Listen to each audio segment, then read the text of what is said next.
Eh bien, l'intelligence territoriale, moi, je la vois comme une espèce de bouteille de Klein. C'est-à-dire, je ne sais pas si vous connaissez cette forme topologique, c'est une forme, justement, topologique qui n'a ni intérieur ni extérieur, ou plus exactement, qui assure une continuité entre l'intérieur et l'extérieur.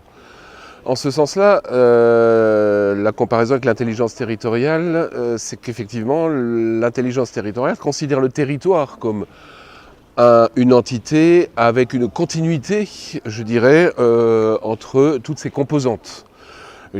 Ces composantes, ça peut être des composantes spatiales et géographiques, c'est-à-dire on abolit les limites, on considère qu'effectivement on passe d'un endroit à un autre sans qu'il y ait effectivement de rupture, de faille, mais également continuité entre les stakeholders, c'est-à-dire les parties prenantes du territoire, c'est-à-dire les consommateurs, les producteurs. Il n'y a plus réellement, je dirais, de ségrégation entre producteurs et consommateurs, ce qui fait qu'effectivement nous sommes dans une optique qui repose ici sur l'économie sociale et solidaire, qui est le but, qui est la thématique de la conférence, n'est-ce pas?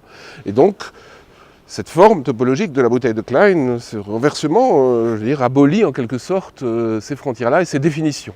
Nous sommes tous investis de cette mission de consommateurs, de producteurs, et nous sommes tous sur une continuité, je dirais, à la fois d'action et une continuité spatiale. Eh bien pour moi, un observatoire doit répondre à trois besoins, enfin trois directions, en quelque sorte, trois dimensions plus exactement. Une dimension politique qui est donc l'implication des structures de gouvernance, etc., dans l'observatoire. Une dimension symbolique qui est, l'investissement de tout un chacun, les valeurs qui sont développées dans l'observatoire, pourquoi est fait cet observatoire, dans quel but a-t-il été construit, etc. Et une dimension bien évidemment économique, puisque l'observatoire doit pouvoir subvenir à ses propres besoins, doit pouvoir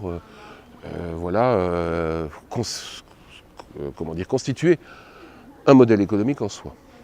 Pour moi, c'est un petit peu ça. Donc c'est ma vision un petit peu, je dirais, un peu modélisatrice de l'observatoire tel qu'il devrait exister.